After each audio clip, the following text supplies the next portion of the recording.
Hello student, स्वागत है आपका आज के क्लास के साथ। आज देखते हैं हम आपको सेकंड वीडियो में एक्सरसाइज 10 की मैथ एनसीईआरटी बुक से। ठीक है, एक्सरसाइज 1.2 जो कि हमारा लेसन चल रहा था वास्तविक संख्याएं। इसमें एक्सरसाइज नंबर 1.2 में है पहला हमारा क्वेश्चन है, निम्नलिखित संख्याओं को अभाज्य गुणनखंड के रूप में व्यक्त कीजिए। अभाज्य गुणनखंड के रूप में व्यक्त कीजिए। जैसे पहला प्रश्न है हमारा, पहला ही 140। अब अभाज्य गुणनखंड के रूप में करना है। अभाज्य के लिए काट लीजिएगा 140 को। ठीक, 2 से काट दो, 2 सत्ते 14, 2 से काट दिए, 2 6, 2 3 6, 0 हो जाएगा। तो कितना बचा? 2 पंचे 10, 35 बचा। अब 35 बचा है तो 35 किससे कटेगा? 35 काटिए 7 से, 7 का ना 7 से या 5 से काट दिया, 5 सत्ते 35। अब 7 एकम 7, तो इसका आ गया है 2 का स्क्वायर इंटू 5 इंटू 7। ठीक है, ये हमारे क्या हो गए? अभाज्य गुणनखंड हुआ है। क्या होगा? अभाज्य गुणनखंड। लिख लीजिए यहाँ पे, जैसे कि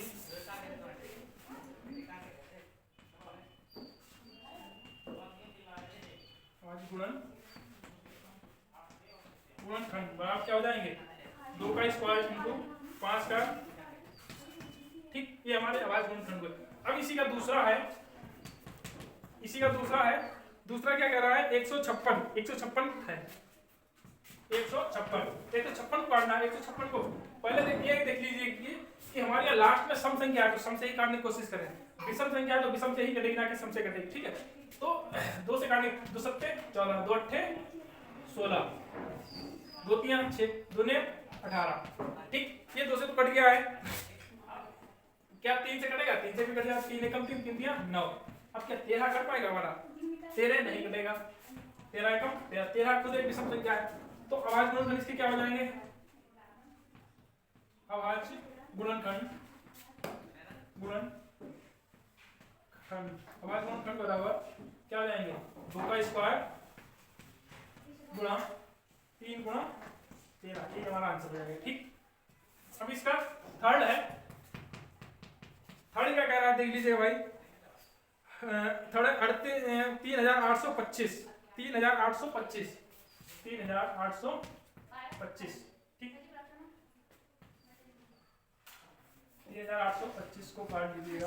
अभाज्य गुणनखंड 2 से काटो। 2 से क्या कटेगा हमारा? 2 से नहीं कटेगा। 2 से इसलिए नहीं कटेगा क्योंकि यहाँ पे विषम संख्या है। तो 3 से काटो। 3 एकम 3। ठीक, 3 दूनी 6, 3 चक्कू 12, 3 चक्कू 12, 3 से काटा 3 एकम 3, 3 दूनी 6, 2 बचा था, 3 सत्ते 21, सॉरी 3 सत्ते 21 15। फिर क्या मेरे पास आया? 12 75 आने के बाद अब देखिए क्या हमारा 3 से कट जाएगा। 3 चक्कू 12, 3 दूनी 6, 15, 3 से कट जाएगा। 3 चक्कू 12, ठीक है, 3 एकम 3 दूनी 6, 15, 425 आया है। 425 आ तो गया हमारा। फिर क्या दिखेगा? अब 3 से कट पाएगा। 3 एकम 3, 3 चक्कू 12, 5 नहीं करेगा। फिर 5 से ही काटिएगा। 5 8 40, ठीक है, और 55 25 85। अब फिर 5 से काटिएगा। 5 एकम 5 और 3 बचा 5 सत्ते 35। अब बचा हमारे पास 17। अब 17 के 5 से कट जाएगा। 17 हमारा 5 से नहीं कटेगा, तो 17 को 17 से ही काटेंगे। 17 एकम 17। तो अभाज्य गुणनखंड इसके क्या हो जाएंगे? अभाज्य गुणनखंड बराबर 3 का स्क्वायर इंटू 5 का स्क्वायर इंटू 17। ये हमारे अभाज्य गुणनखंड हो जाएंगे। ठीक है, देखिए 3 क्वेश्चन हो गए हमारे। अब अगला क्वेश्चन देखते हैं। इसका चौथा सवाल क्या कह रहा है हमसे? चौथा सवाल कह रहा है 5005 को देखिएगा। 5005 ये देखिए क्या किससे कटेगा? 5005। अब देखिए ये विषम संख्या है लास्ट में, तो विषम से ही कटेगी। ठीक है, तो 5 एकम 5 0 0, 5 एकम 5। ठीक, अब क्या देखिए हमारा 5 से कट जाएगा। 5 से नहीं कटेगा। फिर किससे काटेंगे? 7 एकम 7। कितना हो जाता? 3। 7 तिया 21 ज्यादा हो जाएगा, 7 दूनी 14,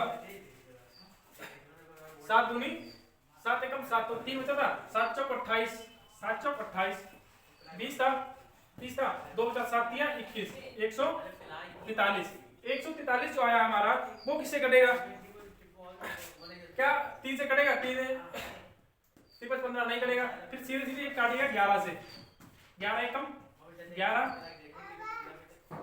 11 एकम 11 कितना बचा 3, 11 तिया 33, फिर किससे कटेगा 13, 13 एकम 13, तो अभाज्य गुण क्या हो जाएंगे इसके, अभाज्य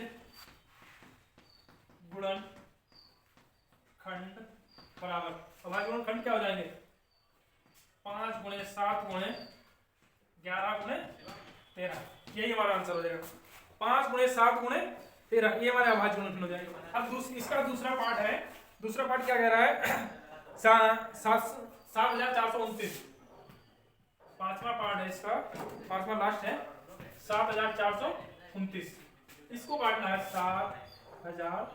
7229। देखिएगा क्या हमारा ये विषम संख्या है तो क्या कट जाएगा, 7 से कोशिश करो, 7 एकम 7, 7 7 35, 7 6 42,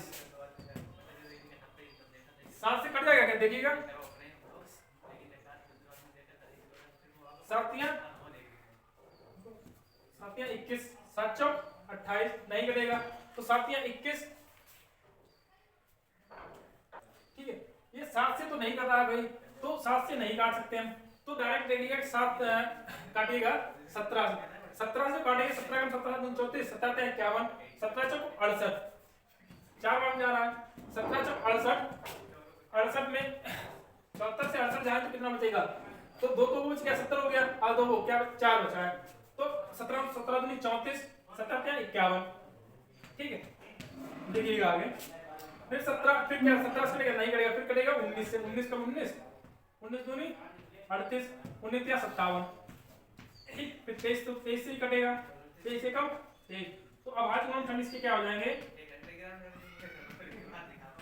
गुणन खंड बराबर 17 गुणे 19 गुणे 23, ठीक है, यही हमारा आंसर हो जाएगा इसका।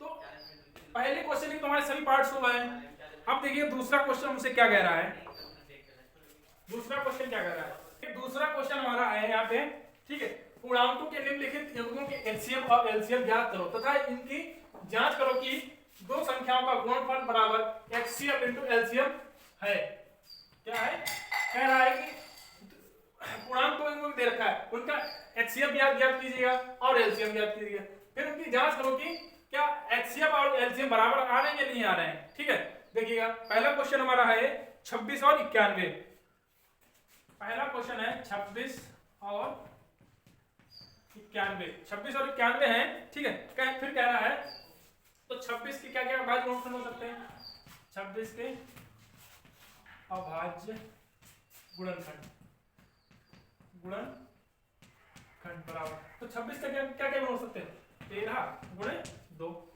ठीक, इसी तरीके से 91 क्या हो सकते हैं, 91 के अभाज्य गुणनखंड, अभाज्य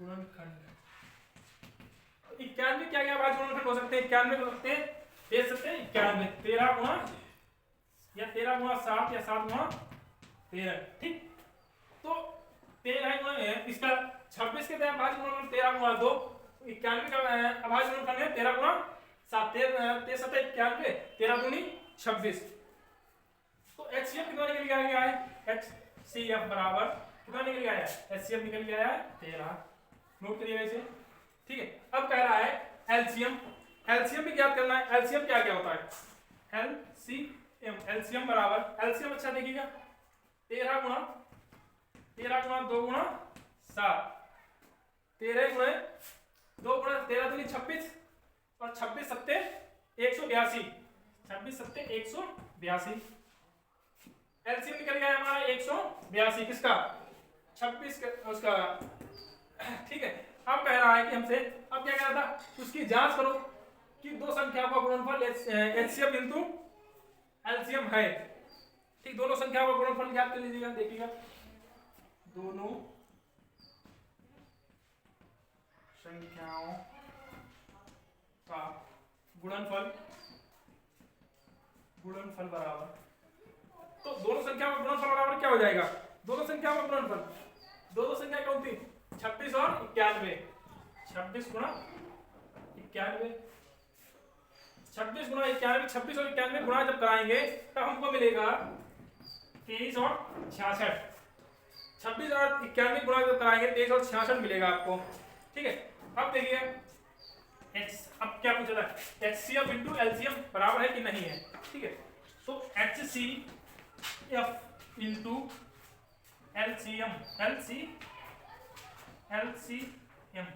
बराबर है, HCF कितना निकल गया? 13 गुणा, और LCM कितना निकल गया है? 182। 13 और 182 जब गुणा कराएंगे तब कितना निकलेगा? तब भी निकल के आएगा हमारा 2366। तो हम कह सकते हैं क्या कह सकते हैं? HCF बराबर LCM। ठीक है, तो लिख लीजिएगा HCF into LCM equal to कितना लिख सकते हैं? 23 और 2366। 2366। ठीक है, बस यहीं पे हमारा ये क्वेश्चन सॉल्व हो गया है। अगला क्वेश्चन देखिए क्या कहता है। अगला क्वेश्चन मुझसे कहता है 26 और 91 अभाज्य गुणनफल कितने हो गए थे? ठीक है, दोनों संख्याओं का गुणनफल 26 इंटू इतना निकल गया है, तो HCF इंटू LCM बराबर कितना हो? इतना। फिर अतः लास्ट में कह सकते हैं अतः दोनों संख्याओं का गुणनफल बराबर है किसके? HCF इंटू LCM के। ठीक है, अगला क्वेश्चन क्या है? अगला क्वेश्चन 510 और 92, इसका भी क्या करना है भाई? पूर्णांकों की HCF ज्ञात करना और इसकी जांच करो कि HCF बराबर है कि LCM इंटू बराबर आ रहा है कि नहीं आ रहा है। ठीक है, तो हमारे पास सवाल था 510 और 92। अब देखिए वही हल कर दीजिए। 510 के अभाज्य गुणनखंड,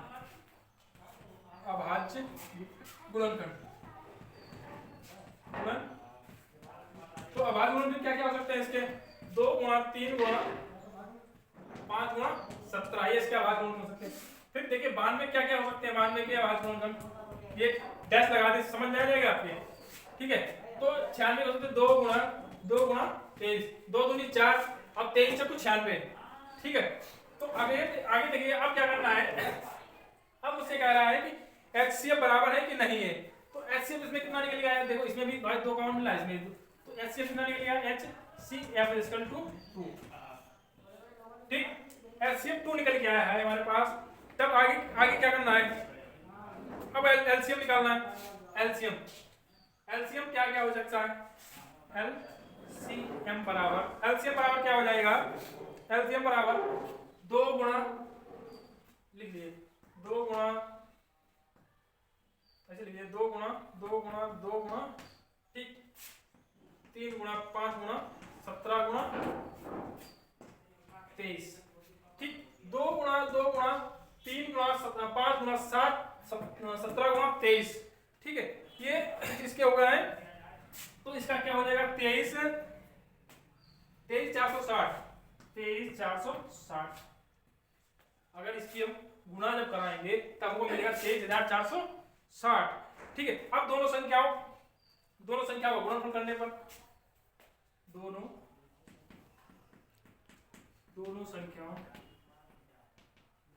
संख्याओं का क्या करने पर दोनों संख्याओं का गुणनफल क्या हो जाएगा? दोनों संख्याओं का गुणनफल बराबर, दोनों संख्या कौन कौन सी भाई? 510 गुणा 92।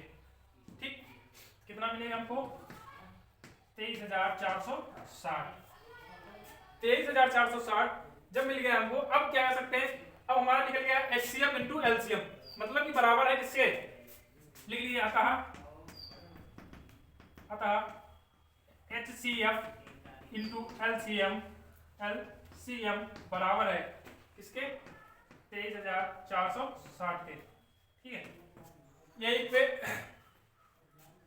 अतः HCF इंटू HCF कितना हो गया? 23,000। फिर हम क्या कह सकते हैं? दो संख्याओं का गुणनफल बराबर होगा। ठीक है, यहीं पे हमारा आंसर हो जाएगा। ठीक है, अब आप यही सिद्ध करना चाह रहे हैं कि HCF इंटू LCM बराबर आ रहा है कि नहीं आ रहा है। ठीक है, अगला क्वेश्चन क्या देख सेकंड क्वेश्चन मुझसे क्या कह रहा है, 336 और 54, 336 और 54, इनके अच्छा क्या क्या आवाज कौन सकते लिख लिया। 336 की आवाज के आवाज गुणनखंड बराबर क्या क्या हो सकते हैं। आवाज गुणनखंड 2 गुणा 2 गुणा 2 गुणा 2, 1 2 3 4 गुणा 3 गुणा 3, ठीक है, 7 गुणा 3, ठीक। अब 54 के क्या क्या गुण हो सकते हैं, 54 के आवाज गुणनखंड, आवाज गुणनखंड बराबर क्या क्या हो सकते हैं, आवाज 2 गुणा 3 गुणा 3 गुणा 3, ठीक। आवाज गुणनखंड ये तो हमारे हो गए हैं 54 के आवाज गुणनखंड और 336 के आवाज गुणनखंड। फिर मुझसे कह रहा है, अच्छा इसमें देखिए कॉमन क्या क्या मिल रहा है आपको, एक तो 2 मिल रहा है, तीसरा 3 मिल रहा है। अच्छा उभयनिष्ठ लीजिए, उभयनिष्ठ गुणनखंड, उभयनिष्ठ गुणनखंड क्या क्या मिल रहे हैं, उभयनिष्ठ गुणनखंड क्या क्या मिल रहा है, उभयनिष्ठ गुणनखंड क्या क्या मिल रहे हैं भाई, कॉमन क्या क्या मिल रहा है, 2 गुणा 3, तो HCF कितना मिल जाएगा 6, HCF कितना मिल जाएगा 6। अब मुझे HCF तो मिल गया है, अब LCM क्या कह रहा है, LCM क्या कहता है, LCM कहता है, LCM अच्छा क्या क्या हो सकता है, LCM 2 गुणा 2 गुणा 2 गुणा 1 2 3 4 1 2 3 4 5 गुणा 3, ठीक, फिर 7, 1 2 3 4 5 1 2 3 4 5 3 कितनी बार है, 1 2 3 4 1 2 3 4 और 7 तो एक सिंगल ही है। तो एलसीएम क्या हो जाएगा, एलसीएम हो जाएगा, एलसीएम कितना होगा जाके, एलसीएम होगा जाके आपका 3024, 3024, इसकी मल्टीप्लाई 2 दूनी 4 दूनी 8 दूनी 16 दूनी 32, 32 3 64, ठीक है, ऐसे ही मल्टीप्लाई कराएंगे तो कितना मिलेगा जाके आपको 3024 मिलने के बाद फिर अब क्या करना है आपको, अब क्या करना है, दोनों संख्याओं का गुणनखंड क्या होगा, 336 और दोनों संख्याओं का गुणनखंड बराबर 336 गुणा 54 बराबर कितना मिलेगा 3000, दोनों संख्याओं का गुणनखंड कितना मिलेगा जाके 3000, नहीं दोनों संख्याओं का गुणनखंड आपको मिलेगा जाके 18144, 18144, ठीक, 18144 तो मिल गया आपको। अभी भी क्या हमारे इसके बराबर आ पाया, नहीं आ पाया, तो क्या है HCF और LCM ज्ञात करो, तो इनकी जांच करो कि दोनों संख्याओं का गुणनफल कितना मिल रहा है, कि HCF into LCM हो रहा है कि नहीं हो रहा है, ठीक, दोनों संख्याओं का गुणनफल, ठीक है, 18000 कितना आया था, 18144, तो HCF LCM into HCF, HCF आया उसकी गुणा करें 6 गुणे LCM, दोनों संख्याओं का गुणनफल, ठीक, तो HCF into LCM कितना हो जाएगा आपका, कितना आया था LCM आया 3024 गुणा और HCF कितना निकल गया, HCF कितना निकला है 6, तो कितना हो जाएगा 18000 कितना हो जाएगा 144, 18144, यही हमारा आंसर हो जाएगा, ठीक।